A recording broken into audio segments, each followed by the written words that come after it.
Миңа bu yılı indi үтенделәр тапшырылды 19-нчы йөз татар әдәбияты. 19-нчы йөзнең икенче яртысы татар әдәбияты. Шушы чорга инде күзәтү ясау, андагы төп юнәлешләрне күрсәтү, алдан шушыны билгеләп искәртеп китү урыны булыр. Менә әдәбиятны чорларга бүлү бар. Фәлән чор әдәбияты, совет чоры әдәбияты, хәзерге чор әдәбияты, урта гасыр, борынгы. Менә мондай бүленеш ул шартлырак. Әлбәттә, анда төп һәрбер чорның үзенә хас яклар бар, ләкин шуның белән әдәби процесс тоташ бара ул. Тоташ бара. Һәм бирдә менә аерым язучылар инде бер чорда гына түгел, икенчесенә дә чыгалар. Мәсәлән, Габдрахим 30 Имәни. Урта гасыр, борынгы урта гасырлы әдәбиятына кертеп өйрәнелә.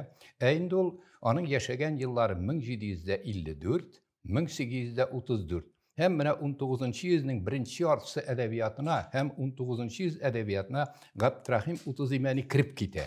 Иҗатының хронологик яктан да һәм аннан тыш инде аның ни ягыннан да теге иштәлек әсәрләрне иштәлек белән дә.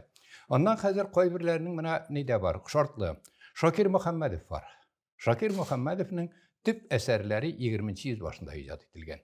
Инде Шакир Мөхәммәдов озак еллар буе 19-нчы йөз әдәбиятына кертеп өйрәнделәр. Аннан кайбер язучылар бар, инде аларның иҗатлары бер генә чорда түгел, берничә чорда дәвам итә. Мәсәлән, нидә? Гаяз Исхакый.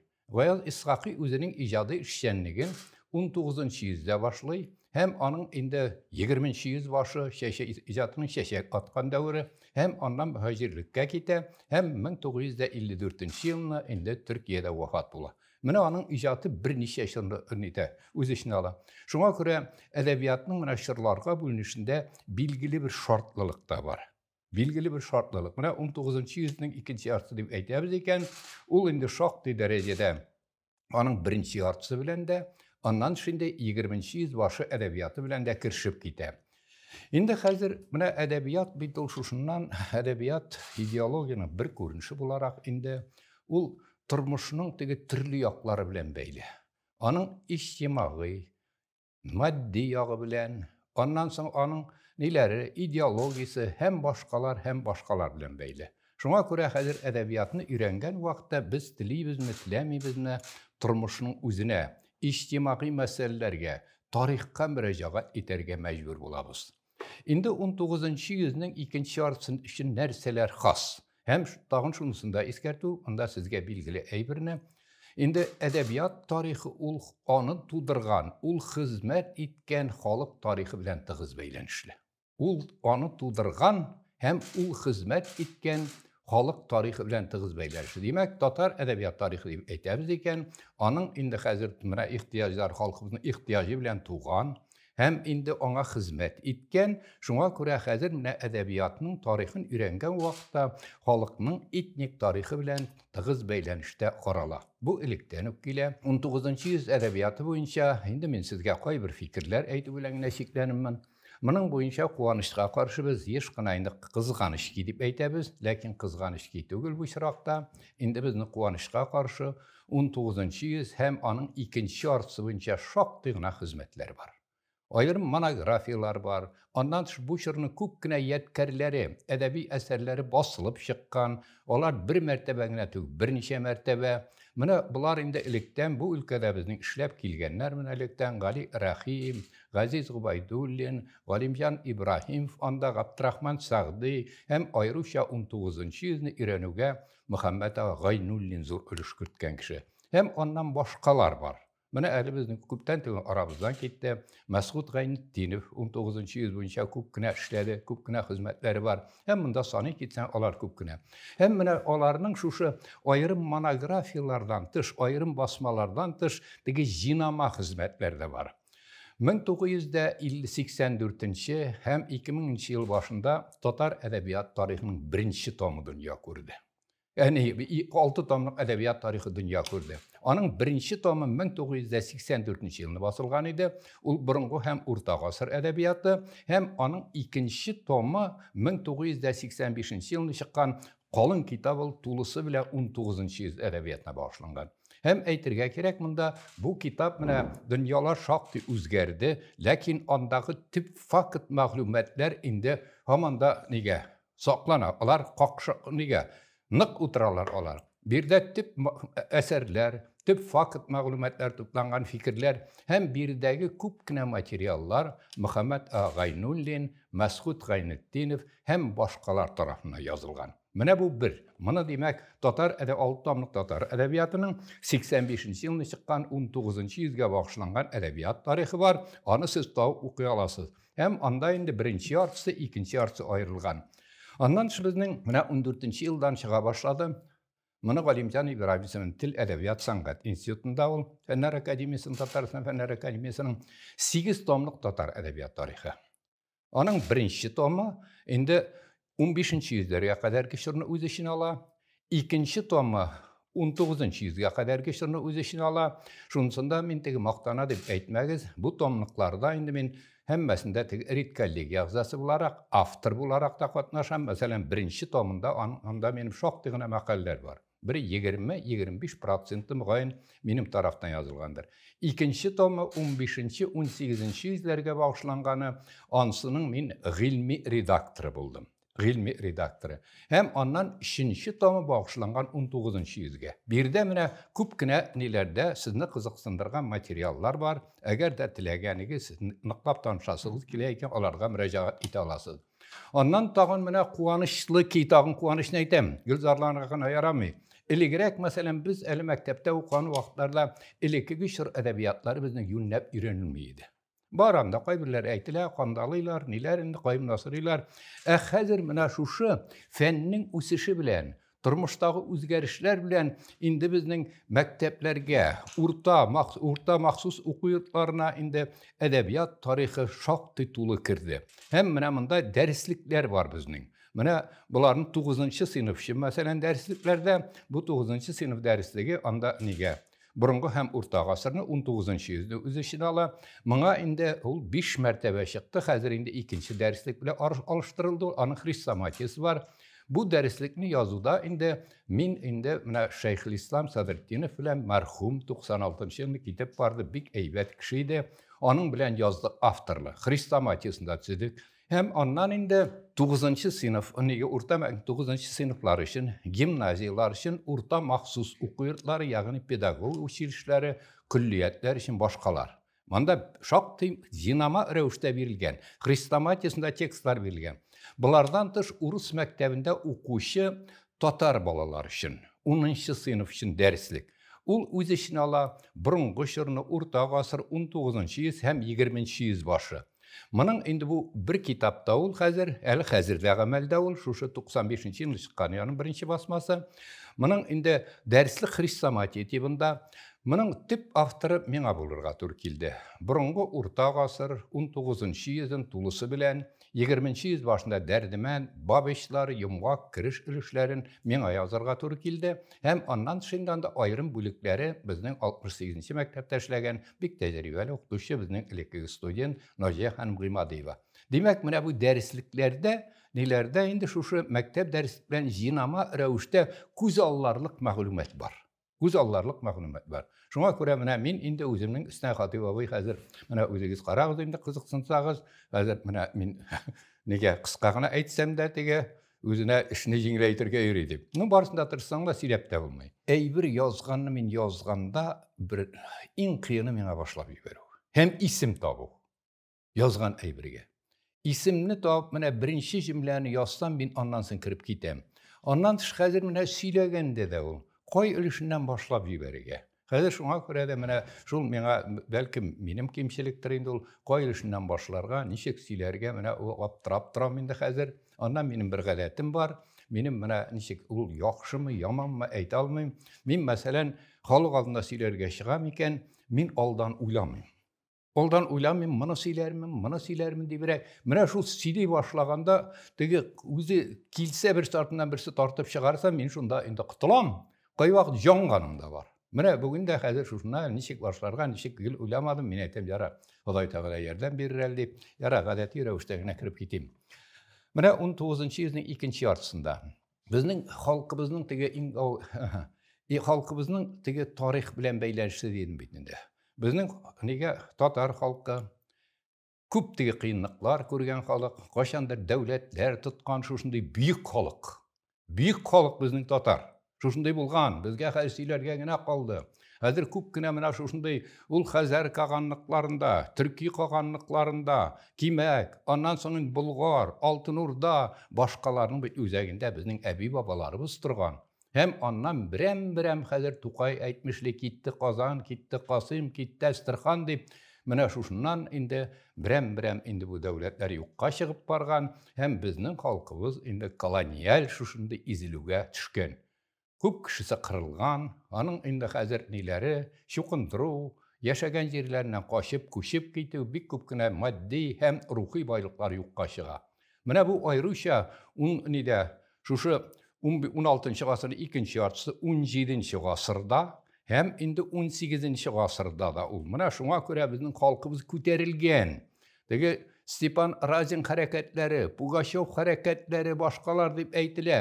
Аларның бик шактый өлешен безнең татарлар, шулай өлешчә башкортлар тәшкил иткән. Алар үзләренең хукукларын яклаганнар. Һәммә менә бу күтәрелеш инде колониаль хакимият тарафыннан канга батырылган. Менә тагын бер як бар. Менә халкыбыз безнең шушындый үзе колониаль изелүгә дучар ителсә дә, шушы инде Рәшәй империясын саклауга, хәзер аның инде бөтенлеген саклауга, дошманнарыннан аны яклауга үзенә искиткеч зур өлеш кертә. Мәсәлән, беренче теге 1812 елгы сугыш Наполеоннар белән. Аңа тикле башка сугышлар, монда бит безнең халыклар менә башкортлар әйтелә. Ниләрдән инде Парижларга шушындый башкорт атлары кергән. Бу башкорт атларының аның ниләре? 3тән 2се безнең татарлар. Шушындый исем белән кертелгән. Менә мәдәни җомгада булар хакында Вахит Имамов инде шактый гына материаллар чыгарды. Ничек итеп Актаныш якларыннан, кая безнең ниләрдән Актаныш якларында авыллардан җыелган. Шушындый инде сословие белән аларны башкорт дип әйткән. Булар бит әби бабайлар. Һәм шушындый ватанның, Россиянең иминлеген саклау өчен булар төрле зур өлеш кертәләр. Һәм инде бит Тукай әйтә, без сугышта юлбарыстан көчлебез, без тынычта аттан артык эшлибез. Шул халыкның хукукка хакы юк, хаклыбыз уртак ватанда шактый ук. Шәп әйтелгән бит Тукай.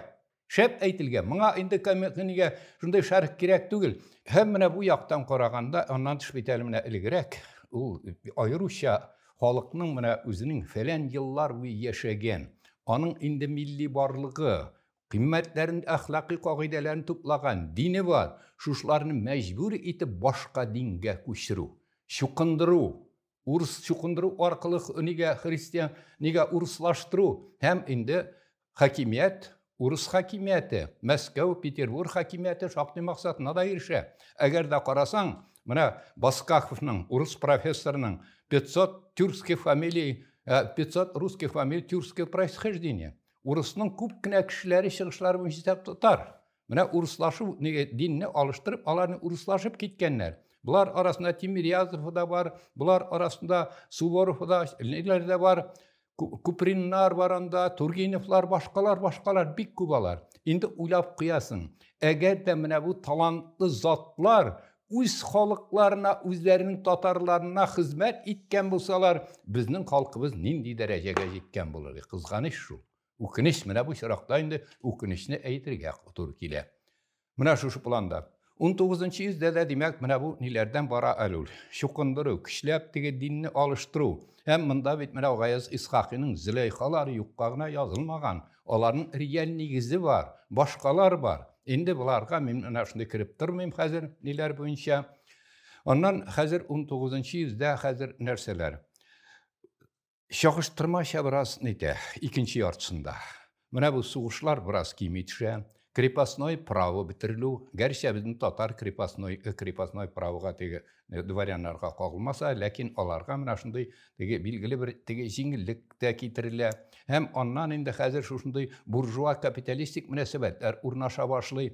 Һәм менә безнең халык арасыннан 18 йөздә бу процесс башлана. Бер өлеш әйткәнчә татарларның теге урыслашып, урысларга uruslaşıp kite. İkinci bir ülüşü üzerinin barlığın saklay. Hem ondan mına nilerini bitinde Piotr birinci mına Piotr birinci'ni kötereler. Piotr birinci bitinde Tatarlığa karşı ul Ivan Grozny'dan kim işlemegen ziyananın. Hem anda Tatar üzerine elektriklilerge, ereşeyge, meskeye hizmet etkenlerge şunu emir çıkara. Kim de kim üzerinin şu işini dinin alıştırmayken ul üzerinin baylığından mahrum etile. Şabatalı mırzalar. Hazır onların çıkışları boyunca mırza, duvarayan, indi onların hukukları yok. Onlar nerseşli bir ülüş elbette tegiş yokunup, indi uruslaşıp, lakin bir ülüşü başka tarmakka kite. Sevde işi bilen, sevdegerlik. Mana bu ayrışa 18. yüzyıllarda şeye başlayı. 19. yüzyılda indi, ul mana 19. yüzyılın başlarında, birinci yarısında küzetile. Ayrışa mana bu Tatar sevdegerleri 19. yüzyılın ikinci yarısında. Kim kulaş alırlar? Urusunun hazır kişileri dige, nileri, bigrek misyonerleri, mana Tatar sevdegerler, bütün Kazakistan, Orta Aziyalarga, Sibirge kilip kirer, üzlerinin kullarında attalar. Eğer de alan tuktatmasan, bular indi şuşundan nige Müslümanlaştıracaklar. Bular Tatar hakimiyeti urnaştıracaklar, kurkuda kalgan. Hem mına kızıklı eyber, olar bitinde mına Tatar sevdegerler hizmet etken, nalogun tülegen, anda tege separatizm degen eyberleri bir görünmey. Hem mına kızıklı min soňgu wagtlarda elekde min Kazakistan kiyowy, ansynda aýtymynda. Kazakistanga min köp bergen, soňgu wagtlarda min Kazakistanga şakdy ýürle, aýrym ýyllaryna indi 5 mertebe, mına bir ýyl bir de barmadym. Bultyr bir gene barga tory kildi, ondan alda 5 mertebe barganym, häzir şuşundan. Häzir garasaň mına min Kazakistanyny ýakşygyna bilem. Ne var? Troitski, Kazakistan şeýtinde Kustanay var. Ondan soňra Petropavlski var. Elekege Kızılyar diýilgen. Ondan soň Semik alasy kile. Ondan soň bu ýakarak Kustan ile Aktuba kile. Bularda bir Tatarlar Kozaklarga garaganda köprek bola. Joýyk eliminde, joýykda. Hem anda Tatar sevdegerleri. Mine bir kızıklı moment Semik alasında, Irtyş boyundagy Semik alasında 1861-nji ýylda 12 Tatar mektep medresesi bola. Hem biz bulara koyturuz. Mine bizning Tatar sevdegerleri şuşuna urnaşalar. Olar indi nilerge hatta birazdan tagın şunusunu da aýtym. Mine 19. yüzyılda bitinde häzir ikinci ýarysynda aldan bu proses başlana Kazakistanyň Russiýaga goşuluwy. 19. yüzyılın ikinci ýarysynda häzir Orta Aziýa şuşundan Russiýa tarapyndan ýoglap alyna. Hem mында mine indi bu prosesde Tatarlar da gatnaşa. Hem ondan mına Türkî kardeşler anda Müslüman kardeşler bilen aralaşu, mına aradaşçı bularakda. Tatar sevdegerleri mına olarynyň ondan şäli bir ülüşiniň предприятиялары bula. Ýawşyflarda, Apanaýevlarda, türli urunlarda bularga häzir kapital kire, boýlyk kire. Tatarynyň bit häzir şuşundan onun ruhi ihtiýaçlaryny kanagatlandyryw. Onu bilimli iti boyunca hükümet bir tinde vermeyi. Bire ulçu kunduruğa bire. Biraz kreşin mekteplerine başkalarga bire. Alarga magarif sistemasına gerçi bizning ebi babalarımız nalog tülese de artık bilen tülese alarga birmeyi ulan. Birmeyi. Hem mine şuşu bizning nilerimiz sevdegerleri kişirek mi zorrak manda предприятие hujaları alar indi häzir nerseşli üz hisaplarına mektep medreseler, meşitler açalar. Mına şuşunday ibadet kılı urunları. Hem bu proses şunысы da Pugachev hareketinden soň Ebi Patşa Peterburg hakimiyeti mecbur bula dige Tatarlarga dinlerine mına şuşunday artık dige iliki kibik bik tupas rewişde beýlenmeske. Nu dowam ete olarga ülüşçe meşitler, medreseler açırga mümkinlik berler. Meselelerli baş medreseler. Demek mine bular indi üz hisaplarına aşalar. Koyda Tatarlar var milletteşlerimiz. Onda aşa. Onda indi häzir şuşu bizning Tatarlar bilen birge başka Türki kavimlerde okuy. Mesela men eli bir 2 ýyl ilik Kustanayda bolgan edim. Kustanayda üzeginde tura häzir şu meni onda Kustanay Ahmet Baytursunov degen alan üniversitesi var. Şunda menga ikatnaga ýakyn leksiýa okutdylar. Deginde studentlarga, aspirantlar anda, ondan soň jurnalistlar koy wagt indigil 200 halyk ýyladyr. Telewizion çygyş ýasadym. No, köbrek rusça söylerge tory gelende. Şunda mine şäherniň üzeginde yurt, muzey var anda, Krayny Irany muzey. Ondan soň koy bir administrativ учреждение urnaşkan. Bu iliki ýawşyklaryň ýurty. Ýawşyklar. Olar aşkanlar. Hem anda indi mine ondan soň Tatar Başkurt iýişmasy we olar bilen de şiraş uýuşturdy. Şuşunda eýbir aýryşa Kızılyarda, häzirki mine Petropavlski, Kazakistanyň Hem Семей қаласында да шушындай. Семей қаласында әйткәнемчә менә 1861 12 мәдрәсә, бу мәдрәсәдә татар мәктәбендә инде татарлар белән бергә казаклар да укый. Hem шушыларда кем менә казакның инде мәшһүр шагыйре Абай. Белем ала, аның укытучысы татар кешесе. Шушында алар да укый. Hem Урта Азия кушылганнан соң алар да безнең татар мәктәп мәдрәсәләрендә күп кенә укыйлар. Менә шушында әйбер, һәм моның арасында менә безнең спонсор химаячылар дигәндә без иң әүвәл күрсәтергә тиеш Хөсәйновләрне. Нидә яшәгән Оренбургда, Каргалда яшәгән. Каргалда атаклы мәдрәсә. Аннан шунда хәзер ниләргә булар? Sayniye мәдрәсәсендә, башка урыннарда үзләренең байлыкларын шунда түгәләр. Һәм алар үз хисапларына инде шушы ниләр мәдрәсәләр ачып, аны чит илләргә дә җибәрәләр. Һәм тагын бер кызыклы мисал, менә безнең Закир Рәмиев бар, мәшһүр шагыйрь. Аны менә көн сайын телевизордан татар түгел димә, башың ватармын дип менә шушыннан Дәрдемәнд кызыклы бит әле. Дәрдемәнднең алтын прискасы хуҗалары Шакир Рәмиевләр. Hem andan Zakir Rəmiyev tegi Dərdimənd kuşamadı. Onların baylığının zor ülüşün olar şuşu xalqqa.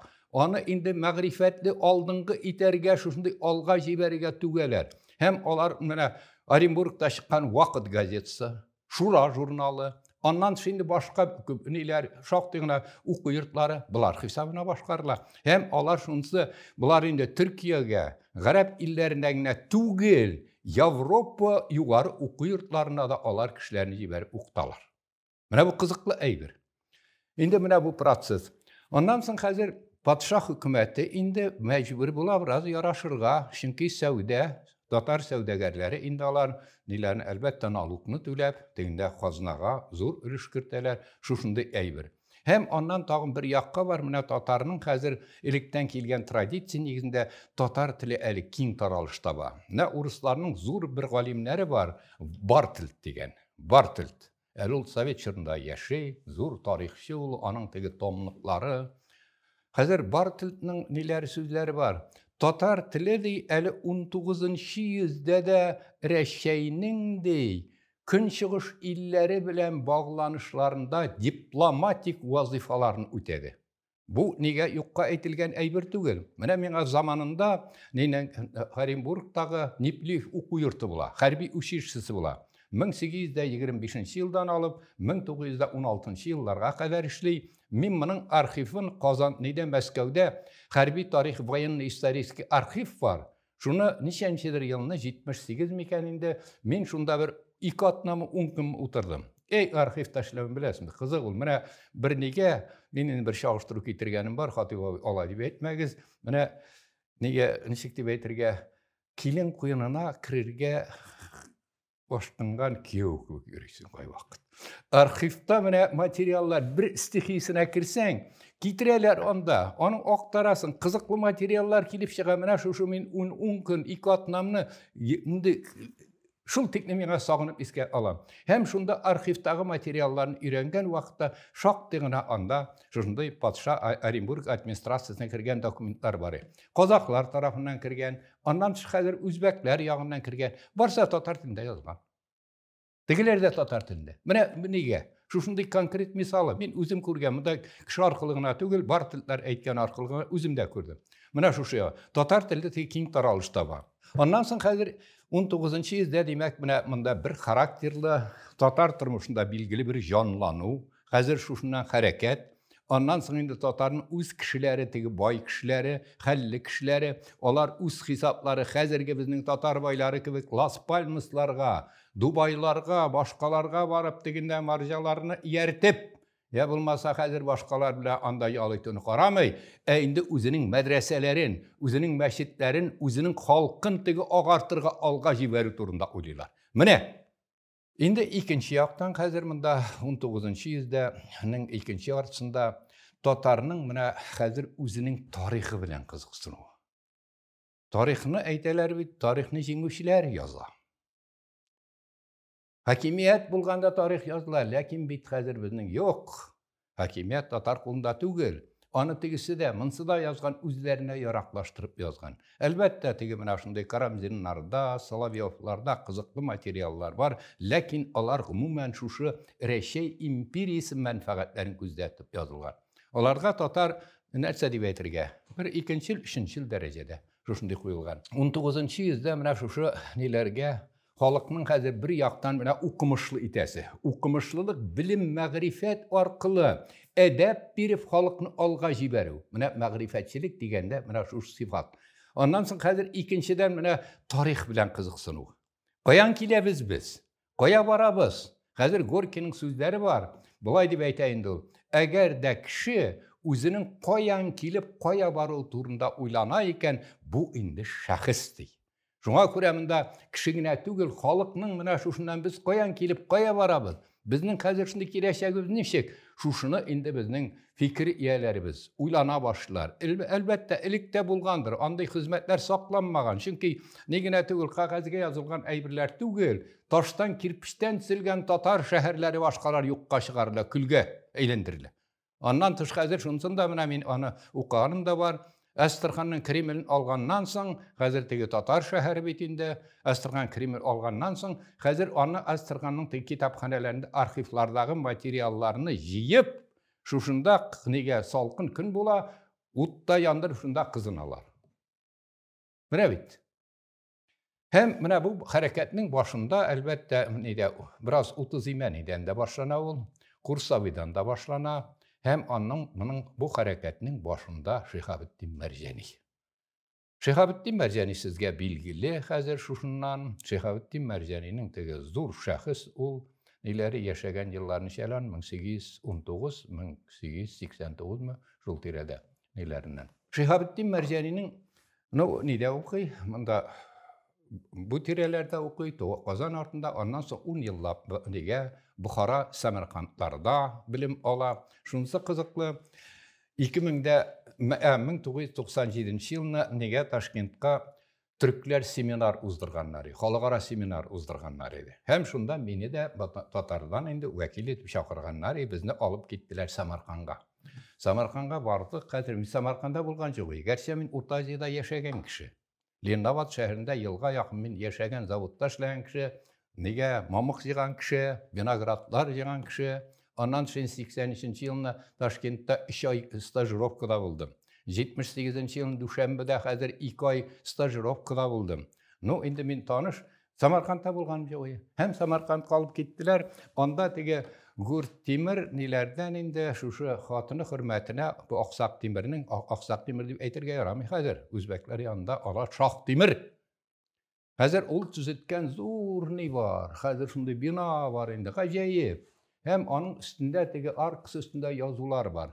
Шунда хәзер безнең белән барган, инде Ташкентның зур галиме Бигали Касимов, минем бик якын дустым ул. Монда Казанга да килгәне бар. Минем докторлык диссертациямның 91 елда якланган ул оппонент иде. Әйбәт кеше. Була бит инде. Менә әйбәт кешеләр ничектер озак яшәми. Кызганыч 2004 елны китеп барды. Шундан хәзер теге безнең халыкара төрле урыннардан җыелган, хәзер бу инде Бигали хәзер чыкты да, булай дип әйтә. Менә монда аркада күрәсең бу язулар. Тегеннән инде ул вакытта минем күзләрем әйбәт иде. Менә моны ди моңа тик укый алмыйлар ди. Шиһабетдин Мәрҗәни беренче булып шушы язуны укый ди. Бу аның сүзләре. Ни дәрәҗәдәдер инде, бәлки моңа тик дә укыгандыр, әле кызыклы. Менә Шиһабетдин Мәрҗәни, анда хәзер төрле чыганаклар бит Урта Азия, ни әйтсәң дә теге ул ниләрнең бер цивилизацияның бер үзәге, анда төрки, мөселман, язма истәлекләре, фәне, башкалар тупланган, шул ягыннан инде. Хәзер монда кайтканнан соң аны беләсез, төрле урыннарда, монда мәчеттә эшләүләре, аннан бер ара учительский институтта да эшлим, бик тә абруйлы зат. Менә нинең бар урысларның бер катан урыс түгел инде ул хәзер хакка чыгышы буенча университетта хәзер профессор булып эшли ул, центрда була, татар әдәбияты буенча, татар теле буенча язган хезмәтләре бар. Шунсында әйтәм, Катанов хәзер шушыннан центр булса да шактый гадел кеше. Шактый аның да бит таләп ителгән, шушындай татар теле әдәбияты буенча хәзер язылган. Хәзер аның бер шушындай сүзе бар. Булай ди. Витте хәзер шушыннан нигә ди Шиһабетдин хәзрәте был очень внушительным ди. Его присутствие, само присутствие много значило дейді. Bir söz әйтмәсә дә дейді, анысын да істеп қоя. Ну, қияфәті шушындай бек, енді сіңдіре тұрған қай вақыт бет, мына қай бір кішілерінің бар. Ну, министр болып ішлейінді, ішлей тұршайынды ол, шушыңа қияфәтті Құдай тағала бермеген бет деп енді қазір. Оның тегі қияфәт қай вақыт, мына шынды қияфәті білән, енді қатын қызлар өздерінің матурлығы білән, қатын қызлар барса матур енді. Мына Müderris Ağlamның шиғыры бар. Емсіз қатын жоқ, қыз жоқ дей, қатын қызының матурлығын көре біле өргегіне керек бар деп. Мына шушы. Әл Шехабетдин Мәрҗәнинең хезмәтләре татар тарихын шығанақлар буенча, ғәрәп шығанақлары, фарсы шығанақлары, урыс шығанақлары арқылы үзенең шушындай капиталь енді татарша олайын енді білән җитди хезмәтләрен тудыра. Бұлар арасында татар сиясәтенә Мустафадыл Әхбар фи Әхвали Казан ва Булгар. Казан һәм Булгар һәм Казан хакында файдалы хәбәрләр. Менә бу ике томлыкта берсе үзе исән вакытта чыганың, хәзер бездә аны мәрхүм менә шулай арабыздан китте, Әнвәр Хайри аны хәзерге телгә тәрҗемә итеп, чөнки гарәпчә юлларда бар. Бирдә инде ул китерә менә безнең халкыбызның төрле этник компонентлардан тору. Булгарлар, хәзерләр, хәзер башкасы да, ну Булгарга күбрәк тә урын бирә. Аның күренекле кешеләре хакында шунда язып килә. Аннан соң теге элеккеге чор, Алтын Урда чорлары, Казан ханлыгы чорында, урыс хакимияте тарафыннан да ничек булган, һәм аннан шунысы Шехабетдин Мәрҗәни нигә? Ничек дип әйтергә? Менә шундай итагать белән генә урысның теге ниләренә хакимиятен язганда да ул теге тупас рәвештә түгел, теркәп бара. Объектив рәвештә шундай теркәп бара. Шушындай хәзер монда димәк билгеле бер теге татарның хәзер тарихының картинасы туа. Кызык бит. Һәм аннан әле ул тагын менә бу китабында да бере күренекле кешеләр, язучылар, дин әһелләре, башкалар, шул Мәхмүд Сараилар да анда, аннан Нәсил Фара башка теге авторлар әланда. Бу яккара килгәч хәзер 30 имәниләр хакында, Таҗдин Ялчыгылар барсы хакында да анда мәгълүматлар бар. Һәм аның инде 6 томлыгын яза. Күренекле кешеләр хакында. Бит аларның шактый әдипләр, тагын шунысын да әйтим, менә элекке вакытта саф теге әдәбият, саф шагыйрь, саф дин галиме, саф теге философ түгел. Алар менә язганнар, аларның әсәрләрендә еш кына бер вакытта буларның әсәрләре һәм тарихи, һәм әдәби, һәм аннан педагогик, һәм фәлсәфи ихтиҗларында канәгатьләндерә. Шуңа күрә хәзер мәсәлән 30 имәни бар. 30 имәни бит шагыйрь беренче чиратта. Ләкин инде нигә Шехабетдин Мәрҗәни аның шагыйрь генә түгел, фикер иясе булуын, мәгърифәтче булуын, аннан теге ниләрне текстолог булуын башка якларында гәүдәләндерә. Менә шушындай. Демәк, 6 томлык шушындай хезмәтендә ул бик күп хәзер менә мәгълүматларны китерә. Аннан тыш хәзер Шехабетдин Мәрҗәни хезмәтләрендә бер әйбер бар, аның философия, фәлсәфә буенча. Бит шулай ук безнең теге фәлсәфә ниләрдән теге электән үк фәлсәфә, философия белән шөгыльләнгәннәр. Һәм шунда философик карашлар анда. Анда күренекле теге Имам Газалиларга, аннан тыш хәзер башкаларга, Бируниларга, Әл-Гарабиләргә һәм башкаларга туктала, Ибне Рүштәләргә. Һәм менә аның хезмәтләре аркылы инде безнең халкыбызның тарихы, аның үткән юлы билгеле бер дәрәҗә тулсынча ачыклана. Һәм моңа бит менә шушындай остаз булган җирдә аның шәкертләре туа. Һәм бу якта менә аның нидән инде бик якын шәкерте Хусейн Фәйзханов. Хусейн Фәйзханов 1858-1866 елларны яши булса кирәк, бераз төгәлсезлек ибәрсә мин кайгыр. Мәгълүматларны куйган. Хәзер Хусейн Фәйзханов үзе чыгышы буенча хәзерге Нижгар өлкәсенең Пилнә районы Сафаҗай авылы. Аны урыслар Сабачы остров дип йөртәләр. Мин анда булган идем. Фәләнче елны 77 елны студентлар белән. Ул вакытта ул шаулап тора, зур авыр, люлькеле мотоцикллар һәрбер йортта. Аннан шиндиләр, хәртиңдә җиңел машина, җәй көнендә тегендә Мәскәү ярты Мәскәү кайта. Мәскәүле дип йөртәләр. Без студентлар белән теге фольклор экспедициясе җыярга чыккач, аннан шунда археографик материаллар. Егетләр бит юкка чыга. Тегендә Мәскәүдән кайтканнар, кызлар инде. Шулар белән юкка чыга, шуннан бер заман тукталып мин әйтәм, буларны бераз катырак тотыйм дип, әллә мин әйтәм, үземне бер Мәскәү кызы белән, хатын кызы белән китим микән дип, ахырсы нигә концерт куйганнан соң бер 2 көн без анда концерт куйдык әле, зур нидә, залында. Хәзер менә шушы Сафаҗайдан чыккан Hem ondan dışında bizim üniversitede işledi ol, üniversitede işley, Qazan Üniversitesinde. Ondan indi tağın mene üniversiteye geri qaytarmamında 1854-55 оқу yılında Qazan Üniversitesi Şərq Fakülteti Peterburg'a köşe, bu da Peterburg'a barıp, şunda hazır arxivlarda işley. Mana galimler bu tillerini, Qarab, Farsı, Türk tillerini başkalarını yaxşı bile, bunu faydalanalar. Hem bir kup materiallar toplay bu. Onun hali kratki historiya mınasınday Tatar tili boyunca Rusça yazılgan kitabı da Rusça, onda original tekstler de var. Onda Tatar tarihine münasebetli materiallar, kelile ve dimneler. Hazır şundan hem ondan buna Urus'un bir neyi var? Vilyaminov Zernov, İsledva Kasinski Sarях и Sarevişak. Bir neçe tomluk. Ul şığa. Emre şuşu Vilyaminov Zernov'nın kitabına materiallarını hazır şuşundan kupşiligin Hüseyin Feyizxanov toplap biri. Evet. Hazır şuşundan teki ismi de көрсетілмей. Şulay Tatar.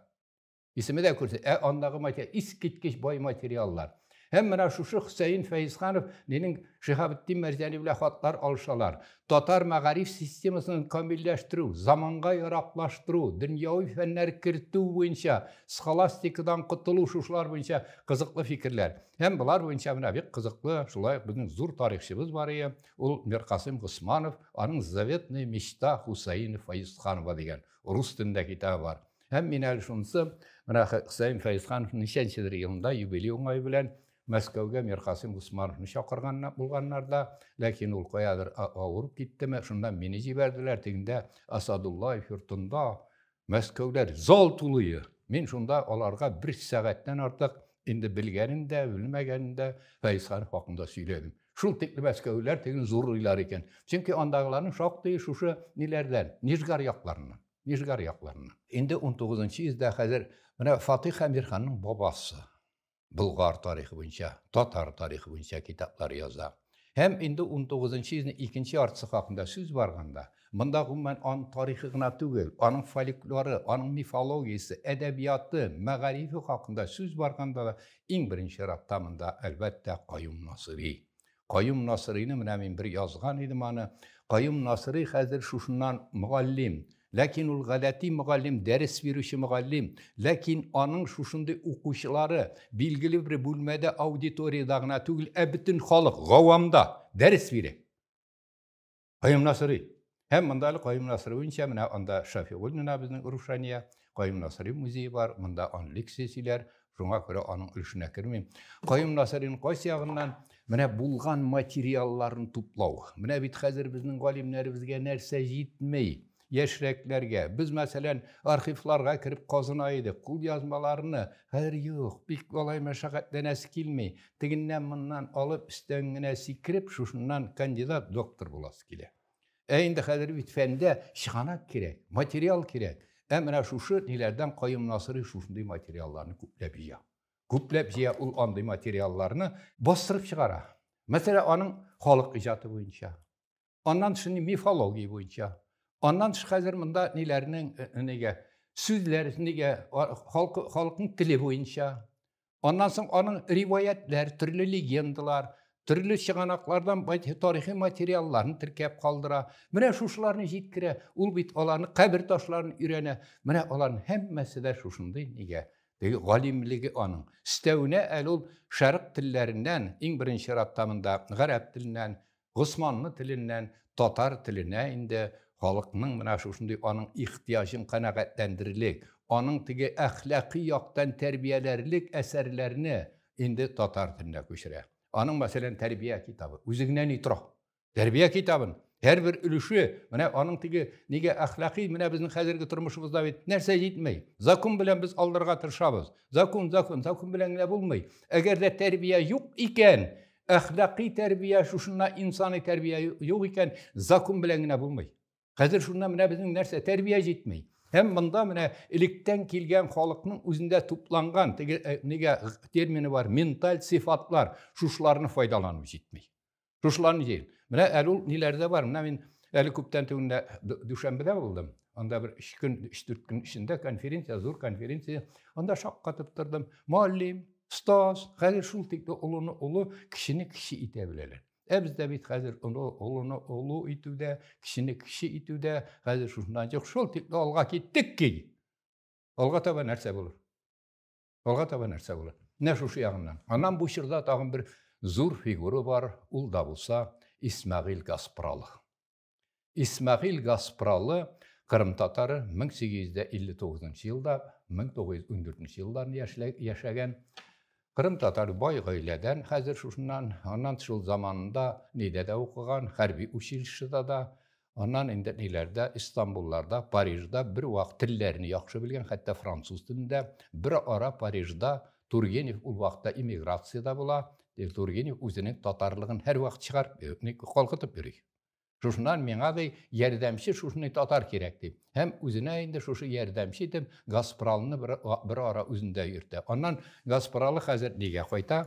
Degenden Tünýak Afrika illerinde, Garap illerinde bula goýtyp, Bakşasaray şäheriniň meri bula şäher başlygy. Hem ondan indi birde mena anyň niler magrifetçilik işçenligi. Uku sistemasy, jedid sistemasy diýip awazlarga kurulgan, harfler arkaly tügel. Ovazlar sistemisi bile üretiu. Hem mene ona şuna münasebette tegi jedid mektepleri, jedidi okular. Hem ondan nige kimnin İsmail Gaspralynyň şuşu ne var fikrinde tilde, fikirlewde häzir şuşundan gamelde birlikdi. Türki halklarynyň birligi. Hatta ol mena şu türki halklar için urtak bir nelerde yazma tilde buldurga umtula. Özünün terjüman gazetesinde onun örneklerinde bire. Hem ondan manday fikri var anı.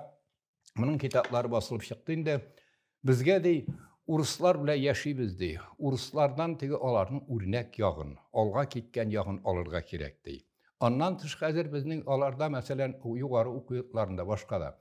Avropadan bir küp öğrenir eybirleri var. Şuna göre bizning özübizge tegi özübizning zihnimizde koynatıp başka halklarının kazanışlarını bizge özleştiriu, zamandan orta kalmau degen eybir. Mine şu yağı. Hem tağın kızıklı bit, mine tercüman gazetesi, men bu öyle aytıp gittim.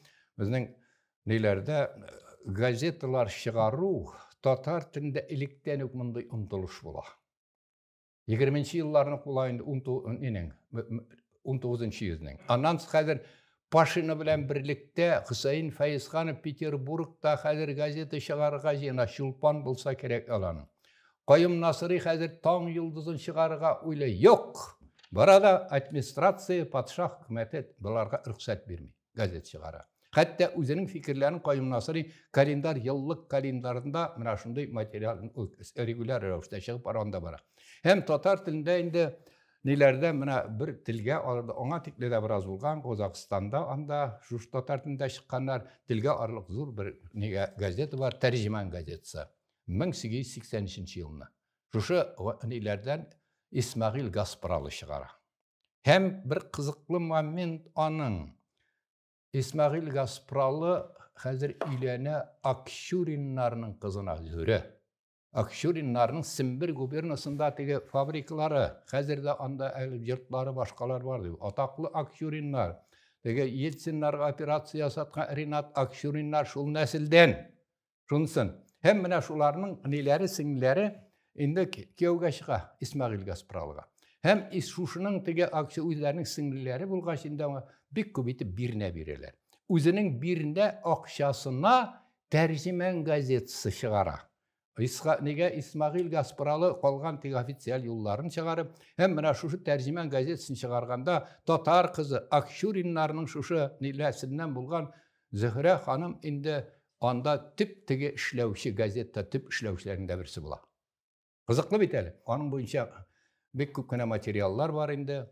Ondan nege İsmail Gaspralı'nın bu gazetesinde indi başta bizning Tatar yazışçıları, şaktı yazıla, İshakilar da yazıla anda. Anna yazışa hem başkalar bu gazet king tarala. Tukayda okuy. Lakin 20. yüzyıl başında bizde revolüsiya neticesinde bir küp gazeteler çıka başlıyor. Revolüsiya aldığından El Gasril Jadid, anda Taң Yıldızı, başkalar, vakit hazır. Bundan sonra indi hazır tercüman indi gazetesi biraz tınıklanıp kala. Tukay bulay deyip. Mine bizde dey hazır şuşunda zatlı temaki bulmağında biz indi mahurki tartkanıyıq. Şunun şekilde başka gazetler, jurnallar bulmağında biz indi tercümanını okuydik. Lakin tercüman hazır indi orta kaldı deyip. Ләкин Газпралының менә шундый хезмәте инде мәгърифәтне үстерүгә, башкага искиткеч зур бу ягыннан. Инде хәзер уку йортларына кирик. Бит халыкны алга җибәргәндә булай чаралар кирәк. Менә мондай ачык лекциялар да кирәк, университетлар да кирәк, төрле концертлар да. Ләкин регуляр рәвештә системалы эшли торган үзеңнең мәгариф учреждениена юк икән, калганнар бик нәтиҗәсе азан. Шуңа күрә без менә татар телен саклауына, хәзер татарның теге барлыгын аны күтәрүенә шушындай тырышабыз икән, безнең инде үзебезнең татар мәктәпләре, уку йортлары булырга тиеш. Татар телен предмет буларак кына укытып, бик алга китеп булмый, ансы да кирәк. Менә шушы. Һәм менә бу яктан менә кызыклы куйды, күптән түгел безнең менә президентның Рөстәм Нургалиевичның хәзер анда бер ничә көнлек кенә безгә ди элекке кебек татар мәктәпләрен, предметлар да чын мәгънәсендә татар мәктәп укытырга татар мәктәпләрен күбәйтергә кирәк. Менә бу чорда хәзер теге уку йортларын булдыру. Һәм инде татарның әле ул вакытта менә мәдрәсәләре булган. Мәдрәсәләр теге электән бер Стәдле башта бик атаклы мәдрәсә. Ул инде 17-18 yüzләрдә бик данлыклы Тукаевлар. Стәрлебаш мәдрәсәсе хакында мәсәлән бар телдә әйтә, анда да мин гаҗәпкә калдым, шул тикле бай китапханә ди хәзер шундый. Стәрлебаш мәдрәсәсе. Аннан соң хәзер менә 20-нче yüz башларында ачыла ниләр инде анда. Хусейния Оренбургта, аннан соң Казанда Мөхәммәдия мәдрәсәсе, Уфада бераздан Голия мәдрәсәләре, аңа тик дә булган. Менә бу мәдрәсәләр татарлар кайда яшәгән шушында. Димәк, аларны дәреслекләр белән тәэмин итү башкалар. Һәм аннан инде югары уку йортлары дигән әйбер. Менә югары уку йортларына озак дәврләр буе татарларны теге югары университетларга кабул итмәгәннәр. Менә Казан университеты 1804 елдан алып эшли. Хәзер 20-нче yüz башына кадәр анда шул бармак белән санарлык кына татарлар укый. Берсе Кукляшев аның, тагын берсе Батыршин дигән, шундый аз гына. Гәрчә анда татарлар эшләп алса да. Ләкин менә бу Казан университеты хакында мин бераз нигә фикерне әйтеп китим. Казан университеты менә император чорында эшләсә дә күп кенә игелек эшләр башкара. Бигрәк тә менә аның ректор җитәкчесе Лобачевский булган вакытта. Аннан бераздан Симонов, Фукс дигән галимнәр, теге татар тарихынча язылган.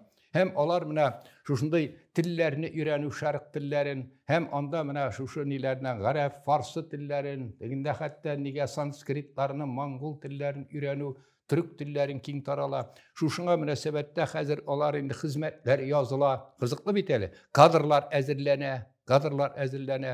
Һәм монда безнең татар кешеләр дә, мәсәлән, укытучы булыш, мәсәлән, ниләр анда Хәлфиннар, бераздан Махмудовлар, башка хәзер шушыннан Фәйсханов та бераз эшләп ала дип әйттек. Шушы Казан университеты. Ләкин Казан университетында нигә бик күп китаплар чыга, шәрq белән элеккеге бәйләнешләрне торгызуда. 1854-55 елны инде нигә күчеп китә. Петербург университетына күчерәләр. Аннан тыш хәзер тагын бер як бар, менә югары уку йорты дигәннән ниләрдә, төрле училищелар, гаскәри училищеларда дин менә шушындый дин белгечләре әзерләү буенча христиан уку йортларында, аннан соң ниләрнең духовный академияда татар телен өйрәнәләр. Ни өчен кирәк? Чөнки тегендә үзләренең сәясәтен уздыру өчен, чукындыру сәясәтен уздырырга кирәк икән, аларга татарча да белү кирәк. Ләкин икенче яктан буларның менә телне өйрәнү ягыннан. Мәсәлән, Ильминскийны без тәнкыйтьлибез. Ильминский атаклы теге ата миссионер, ләкин шуның белән бергә аның хезмәтләрендә тюркологиягә кагылышлы кызыклы китаплар, хезмәтләр бар. Аннан хәзер ниләр бу чорда язылган менә галимнәрдән, урыс галимнәр арасыннан да менә Березин бар, Илья Березин. Илья Березинның мин китапларын укыганым бар. Ул инде гаҗәеп теге затлы кеше. Аны әйтәләр, чыгышы буенча Березин. Татар кешесе булган чыгышы белән инде. Березин гарәп телен, фарсы телен, татар телен, түрк телен, Европа телләрен берничәсен белә. Өстәвенә хәзер Березин инде нидә? Бик яхшы музыкант, җырлый, һәм хатын-кызлар бик ярата үзен. Кайда Березин, анда инде хәзер шундый агылып киләләр. Аннан соң һәр якын көнчыгыш илләрендә. Шушы Березин хәзер татарның күп кенә әсәрләрен менә бастырып чыгара. Булар арасында хәзер Березин тапканнарда, мәсәлән, Мөхәммәд Яр Тукай Мәрдән әсәре. Ondan soň Jamiat Tevarih, başka eserler. Mene urslar arasından da şuşundaylar bola. Lakin indi üniversitetin Şarkı Fakülteti Nega Peterburg'a köşkej bu işinde biraz sülpenlene. Ve okutu sistemasında tamam bir yak mene jedidçilik, kadimçilik diyen hareket. Bizde mene iligirek Sovet şırında indi kadimçilik iskilikni yaklavşılar, jedidçiler eybet, kadimçiler indi ola orta kalgan, Degile kadimçilerini it uruna süktik indi biz, bular tigi bizin ortka siri. Lakin, alarının da betniği var. Ona yağı var. Kadimçilerin nerse de, Tatarını saklav. Onun gürüf kadetlerini saklav. Hazır şunu onun barlığı, asılını saklav. Eğinde tarala başlasa, halık tarala. Şu yaktan evit Tatarının bütünlüğün, onun barlığın, onun saklar işini yok, özünün hakimiyeti yok, özünün vlasti yok, onun kişileri yok, resmi revişte. Mine şundan saklav. Bunların da izgiş. Eğinde jedidçilik, ul hazır elbette teyi kazanışlarını özgerdi, nege özleştirgen gerek başkalarının, şunun bilen birge, olar yanında Uruşya okurga gerek, Avrupa'da okurga gerek, başkası, eybet olarına, lakin bir hiç kına, mine şuşuna özünikin unutup indi. Özünikine tübenstip kara, tigiler yanına gidiyor. Mine Sovet şırında indi biz hazır gittik, Uruşya'da okuduk, özübindikinde unuttuk. Olga ki bakıttı mısınız? Yok. Mine şuna göre mine ilkigi Sovet şırında yazılan kitaplarda jedidçilik, kadimçilik diyen bahaslerde kadimçilerini hurlav digende onların da kimçilikli yakları vardır, var. Lakin indi jedidçilerini ideallaştırıp tigilerini aşağı kursetüge verip kuşulup gitmeyiz bu yanından. Edebiyatımız 19. yüzyılın ikinci yarısında şoktu üsüp gitti. Hem onu bu şurt edebiyatın mine mağrifetçilik edebiyatı. Yani bilim, uku, kutu, terbiye arkalı halkını alga jiber. Bu ilikte bulgan. Lakin 19. asrın ikinci yarısında bu ayrışa küşeyip gitti. Bigrek tetegi Tatar'ın tarihini öğrenip boyunca, milli tarihini öğrenip boyunca başkalar küşeyip gitti. Hem bu şırda mine şu uku yazını, okumuşlu kişilerini maktav. Onların hazır ukuga tegi methiye jirlav. Mektep medreselerini tegi bilgili bir derecede ideallaştırı. Onda kimçiliklerini tankitlev. Bunlar bu şırdagi eserlerde çok tezur urna alıp dura. Bir de eğer de qarasak, mine bizde ilikten de şiiriyet çok üsüş olgan. Tatar edebiyatında indi ilikte proza eserleri bulgan. Mesela Rabguzi'nin 1310 yılını yazılgan. Ondan şimdi nenen Mahmud Bulgari'nin Nehdil Faradis 1358 yılını yazılgan eseri Seyf Sarayı'nın Gülistan bit Türkiye'inde şunsunda aytayım, mine Seyf Sarayı'nın bir yıl indi 1321-1396 yıllar yakınşa tuğuna 700 yıl tula. Mine hazır şunda Seyf Sarayı'nın Gülistan'da, hazır şunda şeşme yıllar var. Lakin şiiriyet bizde üstünlüğü gitti. Bu kilgen şiiriyet zor üsüş ala bizde. Anın tege Kulgalilerde, ana tege Balasağunuylar kile, Mevla Kılıylar, 19. yüzyılda hazır birinci artılarında buna icat etken Hibatullah Ani'den, Ebilmenik Qargalı, Hibatullah Salihuflar, Şemsettin Zeki Kandalılar. Hem mine bularının indi bir ölüşü alarının 19. yüzyılın ortalarında ikinci yarısında da icat etti. Mesela Şemsettin Zeki 1821-1865 yılga men onun boyunca yazgan çıganaklar öğrengen çıgışı boyunca ol özü Künyak Başkırtısına elike Orenburg gubernasının Zek İşmet Kumurta rayonundan Tatar Başkırtlar indanı bizim Başkırtça ul Tatar Başkırtça yazmaganda Başkırt da ul Tatar kişisi. Demek mene buların Şemsettin Zeki elul tege dini sufişil karakterde lakin şair bularak kişli. Şair bularak kişli hem indi Rizaettin Fakhrti mine Rizaettin Fakhrti nege 20. yüzyıl başında belki to'xtalınır. Rizaettin Fakhrti'nin eli anıdı bu da el-Magarri, Gareplerin el-Magarri derecesinde. Dahiyana zattı, şairdi. Hem anın mesela şiirlerinde, nelerde bulgay bulmagay şiiri, ana men bu aytıp tırdım elen anın şiirlerine. Mümkinliğin vardı. Nege dey, mümkinliğin var iken yürüp kaldı. Tatiriksiz dostlarım, birbirine gizzet kılın. İsen vakta dostlarım birbirine iyilik işle, bu mümkinlik minutu, sekundu bile yok kaşığa şaptı. Hazır şundan. At senin aslındadır, yürgül bu yerini hattini al. Ат астында син йөри алган, хәрәкәт иткән вакытта син җирнең чикләренә кадәр бар. Йөреп кал. Бу мөмкинлек шушындый сиңа еш килмәячәк. Шушындый һәм аннан кызыклы шәхес буларак та Сукыр шагыйрь. Һәм шушы Сукыр килеш Казанда укый, Күлбуй мәдрәсәсендә. Аның монда ниләрдән Казимбек шакката аны үзенә чакыра университетның профессоры. Бу синең ди монда кадереңне белмиләр ди. Сиңа ди ислам йортында, ислам илендә яшәргә кирәк ди. Һәм аннан инде шушы нигә Хаҗга баргачып китә. Таганрогка җиткәч йөрәге тотып үлә, Таганрогта каядыр җирләнгән. Мен аны өйрәнгәндә Таганрогка язып та карадым. Элекеге мөселман зираты өстенә йортлар салынган, шуңа күрә каберлекне без белмибез дип әйттеләр. Менә Шәмсетдин Зәки. Аннан соң 1797-1860 яшәгән Габделҗаббар Кандалый үзенең мәхәббәт шигырьләре, поэмалары белән сезгә бәлкем сөйләгәннәрдер. Әле 19-нчы йөзнең урталарында яшәвен дәвам иттерә. Һибатулла Салихов шулай ук һич тә башкорт Оренбург ягында яшәгән, һич тә шагыйрь түгел, башкорт шагыйрь түгел, татарча язган. Аның әби-бабалары Чиста ягыннан килгән, хәзер шушы Һибатулла Салихов. Аннан бу чорда инде менә поэзиядә Акмулла. Менә Акмулланы без әйтә алабыз инде. Акмулла хәзер 1835-1895 елларны яшәгән. Аның ни ягында әнисе татар, саф татар кешесе. Аннан соң әтисе ягында Мөхәммәд ярны берәүләр аны инде Казакта диләр.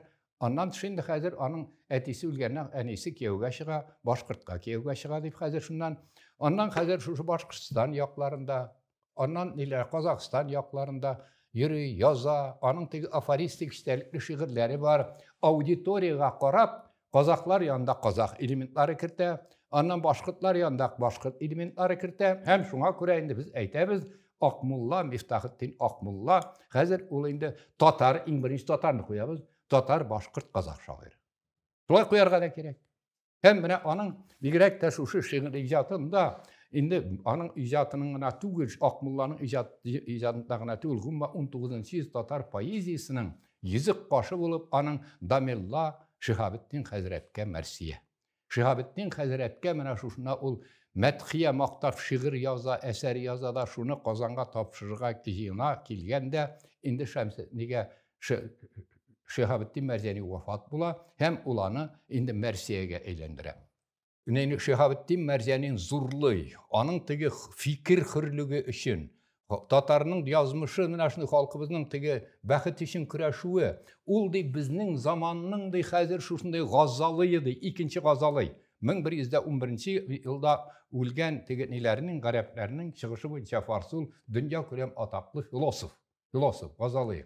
Менә шушы. Аннан башка шигырьләрендә дөньявыйлыкны яклый. Хәзер безгә ди башкалардан үрнәк алырга кирәк. Урысча укып кына түгел белмәк, хәл килсә французча белмәк яхшы.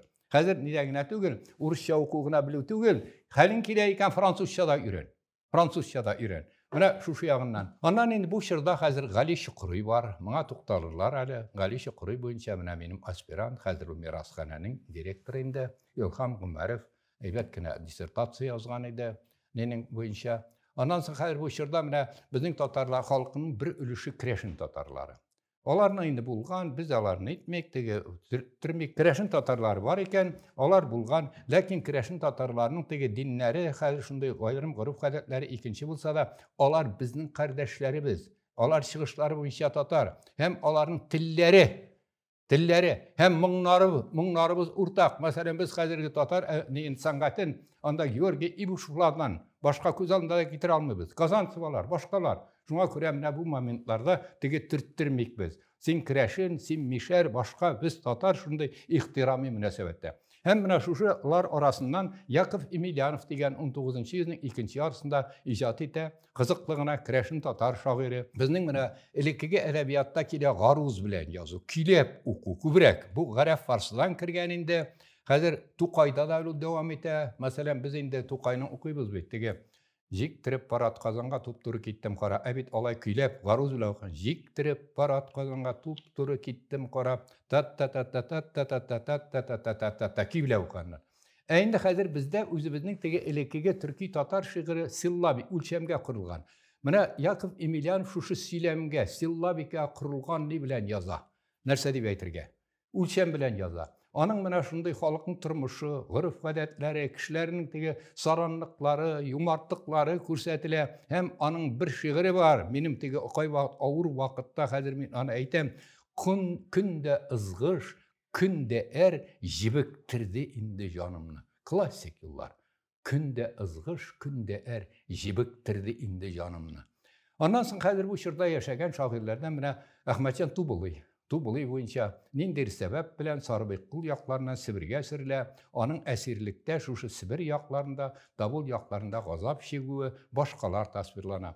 Хәзер аннан бу чорда тагын менә дини суфийсил нигә Баһаутдин Вәисев, Зиннадольский ягыннан барым берәрегез, Яшелүзән ягыннан. Анда Мулла Или авылыннан чыгышы буенча. Менә шушы Вәисевнең аның бик теге бунтар табигатьле 1895 ел вафат була ул хәзер шушыннан инде нигә бунтар табигатьле хәзер шигырьләре, аннан тәнкыйди рухлы, хәзер ул руханиларында, патша түрәләрендә тәнкыйтьле, хәтта аны инде бераз ычкынган дип төрмәгә дә ябып алар. Кызыклы зат. Моның буенча менә Мәсгуд Гайнетдиновның хезмәте бар иде. Һәм тагын 19-нчы йөздәге тагын бер шагыйрьне монда башкалар белән бергә Уразаев, Әхмәт Уразаев Кырмашый. 1855 бу Курган ягында туган, аның чыгышы хәзерге Татарстан ягыннан булган. Анда укый, хәзер 1883 ел вафат була. Бик теге романтик табигатьле һәм аның инде элеккеге безнең билгеле сюжетка Таһир Зөһрәгәләргә, бу җегетләргә нигезләнеп язылган әсәрләре бар. Романтик рух. Тегеләрдә реализмнар көчле элементлар көчәйсә, монда элеккеге романтик традициялар дәвам иттерә. Һәм инде булай дип әйтелә Гали Рәхим. Әгәр дә электе Саядиның 15-14 йөздәге Таһир Зөһрәсе Бабахан дастаны популяр булса, инде Уразаевның хәзер шушы әсәре басылганнан тегеләр онтыла төште.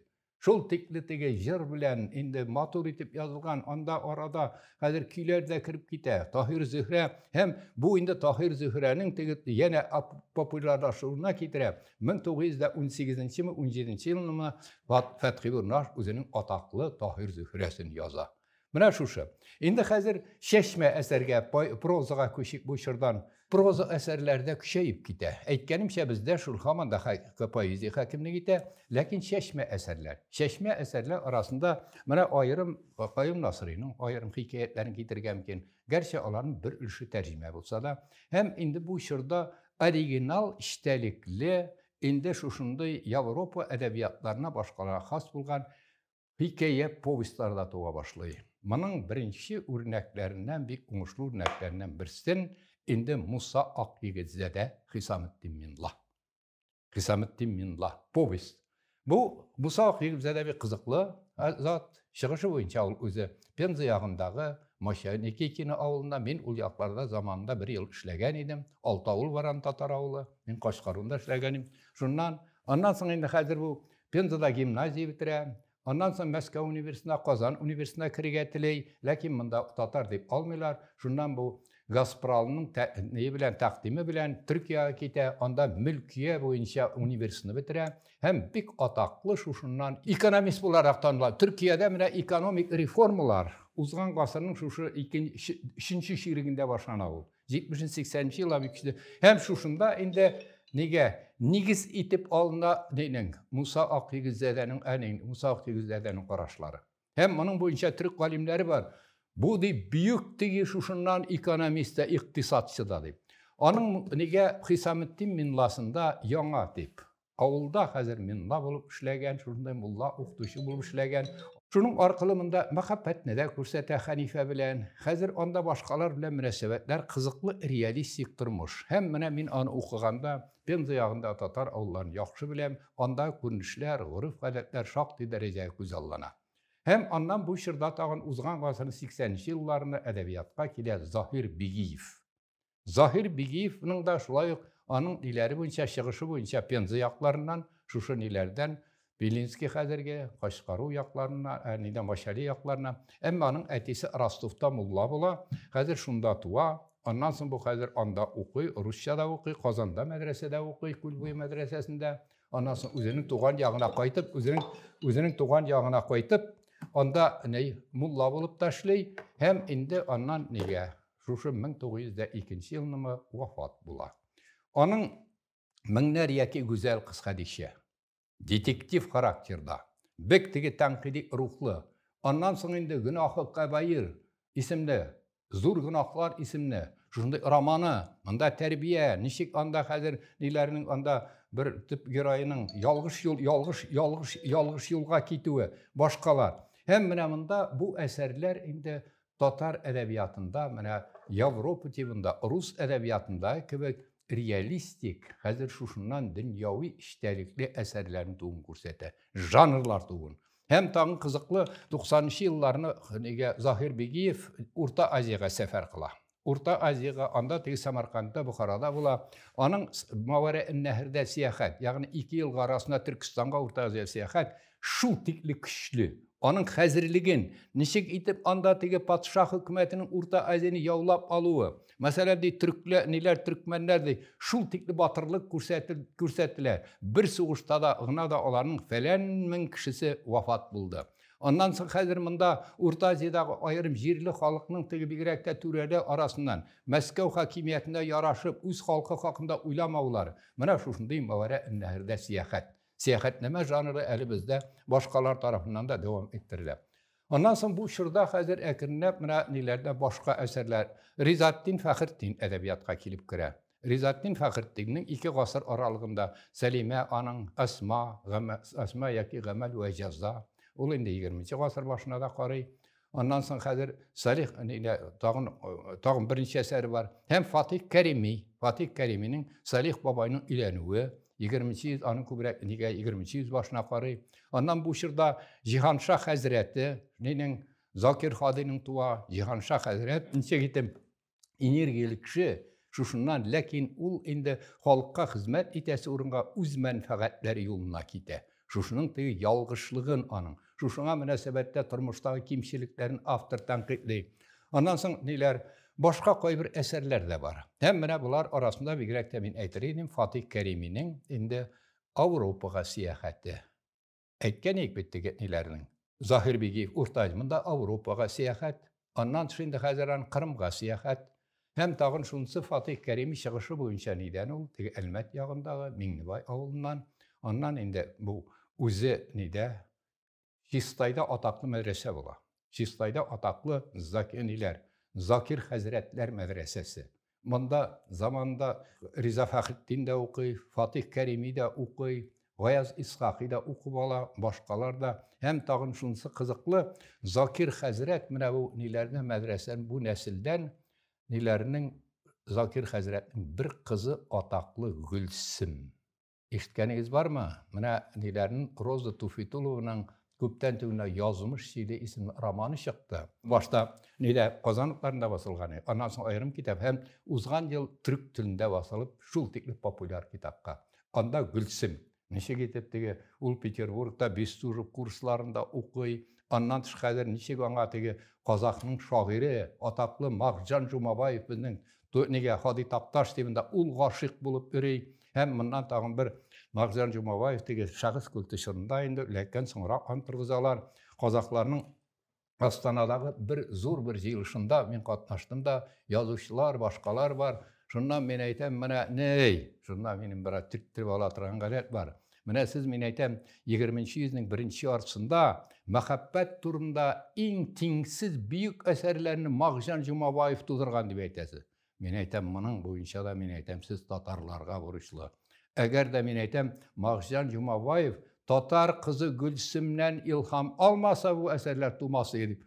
Хатип бәй дип. Шундай. Хәзер менә шушындый характерда һәм бу чорда тагын инде менә татар драматургиясе. Әлбәттә бездә драма әсәре элементлары бар. Мәсәлән, элекеге ниләрдә Таһир Бабахан дастанында, халык иҗаты әсәрләрендә, ләкин махсус теге драма жанрында әсәрләр әле юк. Инде 19-нчы гасырның 2нче яртысында монда ниләрдә менә Габдрахман Ильясы, Бишара кыз. Әлбәттә, теге гаилә мөнәсәбәтләре башкалар һәм аңа инде 1886 мәлушында 2нче елны моңа җавапны яза инде Фатих Халил Рәттә Бишара кызны. Reddi bişara kızını geri qaytıb. Əgər də Abdurrahman İlyası əsərində xатын qız bəxitsiz görsə, əmində indi öz bəxti üçün özü güreşir. Ondan birazdan bizim ədəbiyyatda həzir şimdi drama əsərləri, komediya şistayda həm başqalar kilib girə, həm bunda indi bunlarga nega Qaliyasər Kamal Kuşla, məsələ onun 19-cu əsrə azağında yazılған əsərləri. İndi tağın nərsələr bu şurada, 19-cu yüzdə ədəbiyyatda. Ədəbiyyatda nilərin mininsizgəti matbuqatını əyitdim. Tağın bir mamin. Tatar ədəbiyyatı ilikdən başqa xalqların ədəbiyyatı bilən bilgili bir münasibətdə bolğan. Beylənişlərdə bolğan. Ondan dış xəzərtiginə onlarda qazanışlarını alğan. Bigərək də onun bağlanışları qərəb farsı dünyası bilən. Bizdə qərəbşə oxu, farsışə bilu ziyallıq bilgisi etib qarılğan. İndi bizim küpkine əsərlərimiz şərq şuşu farsı dilində, qərəb dilindəki əsərlərə münasibətdə yazılğan. Bu tradisiya 19-cu yüzdə də devam edə. 19-cu yüzdə şu qərəb farsı dillərindən bizə şaqdığına, türk dillərindən şaqdığına əsərlər köçürülə. Bunlar arasında Əbu Qali Sina qissası. Ondan sonra həzir mində bir kişiyə şuşundan kilib kirə, mində bir kişiyənə. Ondan sonra indi başqa şundi xarakterdə əsərlər var. Həm tağım mənə Urus bilen beyləniş bizdə ayrım elementları var. Məsələn, Panayev'nin anda bir hikayesi Martimyan Ivanov'un 1842 yılında çıkan Hristomatik kitabısında var. Ondan Krılov'un ayrım məsələləri var. Ondan sonra həzir qoy bir başqalar. Lakin 19-cu asır azağına kadar biz əli Urus ədəbiyyatının bizə təsiri bulğan deyib yavuz tuturub aytalmıyız. Bizdə 20-ci yüz başında başında. Bunda indi Tolstoy, Lev Tolstoy, Pushkinlar həzir. Hem tağım bizdə mənə şuşu Avropa ədəbiyyatları bilən bağlanış əli Urus ədəbiyyatı arqılı tügül in birinci şiratda. Bu indi Osmanlılar arqılı, Türkiye arqılı. Çünkü 18-ci yıllarga kadar, 20-ci kadar indi şu Oktyabr inqilabına kadarki yıllarda Osmanlılar, Osmanlı imperiyası dur devlet. Hem onlarının indi 19-cu yüzlərdə Avropa bilən, bigərək də Fransa bilən bağlanışları güclü. Hem ondan indi şuşu Türkiye'də Fransız liseyaları açıla. Onda varıb oxuylar. Nelərdən indi Türk yaşları, Parijdə oxuşlar. Hem indi şuşu Fransız dili arqılı, hem Fransız dilindən, hem Fransız dili arqılı Avropanın küpkine avtorlar Türkçəyə tərcümə edilir.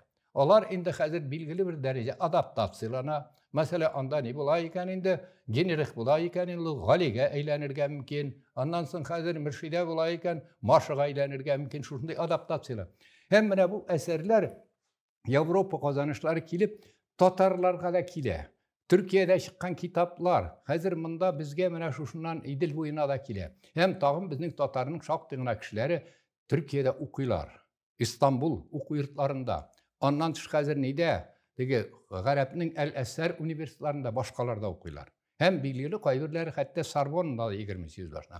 Şuna görə bizə bu qazanışlar, bigərək də Türk ədəbiyyatının 19-cu yüzdəki Əhməd Mitxət deyən bir yazıçılar var onlarının. Qəcəyib indi. Ana şuşundan dramalar ustası. Ol bizdə iskitkiş populyar bula. Şuşu Türk dili arqılı bizə Avropa qazanışları da kilə. Həm indi Türklərin özlərinin də. Bu yağından. Ondan indi əykənimsə 20-ci yüz başında bizim ne başlanayın? Urus ədəbiyyatı, əlbəttə zor ədəbiyyat, güclü ədəbiyyat bizə indi nıqlab kirə başlayır. Lakin şunun bilən birgə Oktyabr inqilabına kadar bizdə hamanda üstünlük edə şərq təsiri. Şərq təsiri üstünlük edə. Hem tağım oku yurtu deyəndən indi bizdə ayrım kişilərimizin Avropada okuları, şul Yusuf Akşuralar, Sadri Maqsudilar, onlar bütün Sorbonne universitetlerini bitirgenler. Hem ondan dıştağın neyde?